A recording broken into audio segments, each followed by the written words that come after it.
MSN football ടോക്സിലേക്ക് ഏവർക്കും സ്വാഗതം. Barcelona അവരുടെ യുവതാരമായിട്ടുള്ള ലാമിൻ യമാലിന്റെ ഭാവി സുരക്ഷിതമാക്കിയിട്ടുണ്ട്. 17-കാരനായ താരവുമായി ക്ലബ്ബ് പുതിയ ദീർഘകാല കരാറിന് ധാരണയിലെത്തിയതായി വിവിധ മാധ്യമങ്ങൾ ഇപ്പോൾ റിപ്പോർട്ട് ചെയ്യുന്നു. പുതിയ കരാർ 2031 വരെ നിലനിൽക്കും. ലാമിൻ യമാലിന്റെ ഏജന്റ് ആയിട്ടുള്ള ജോർജ് മെൻഡസ് തിങ്കളാഴ്ച ബാഴ്സലോണ പ്രസിഡന്റ് ലാപ്പോർട്ടുമായി കൂടിക്കാഴ്ച നടത്തിയെന്ന് ചില മാധ്യമങ്ങൾ പറയുന്നു.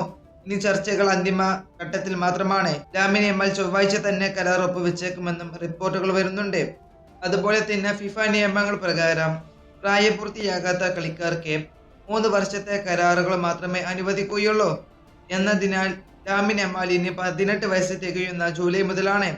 പുതിയ കരാർ പ്രാബല്യത്തിൽ വരുന്നത് ജൂലൈ മുതലായിരിക്കും. ചില പ്രകടനങ്ങൾ അടിസ്ഥാനത്തിലുള്ള വ്യവസ്ഥകൾ പാലിക്കപ്പെട്ടാൽ ലാമിൻ യമാൽ ടീമിലെ ഏറ്റവും കൂടുതൽ പ്രതിഫലം വാങ്ങുന്ന ഒരു കളിക്കാരൻ ആയേക്കാം. ഉടൻ തന്നെ ടീം വിടുമെന്ന് പ്രതീക്ഷിക്കുന്ന അൻസു ഫാത്തിക്ക് ശേഷം ഇനി 10-ാം നമ്പർ ജേഴ്സി അണിയുക ലാമിൻ യമാൽ തന്നെയായിരിക്കും. ലാമിൻ യമാലാണ് ഇപ്പോൾ ബാഴ്സലോണയിൽ മികഞ്ഞ പ്രകടനങ്ങളിൽ കാഴ്ചവെക്കുന്നത്. അതുകൊണ്ട് തന്നെ ലാമിൻ യമാലിന് ഇനി 10-ാം നമ്പർ ജേഴ്സി കൊടുക്കും എന്ന് ഉറപ്പാണ്. ഈ വീഡിയോ ഇവിടെ അവസാനിപ്പിക്കുന്നു. ഫുട്ബോൾ ലോകത്ത് കൂടുതൽ വിശേഷങ്ങളുമായി അടുത്ത വീഡിയോയിൽ വീണ്ടും കാണാം.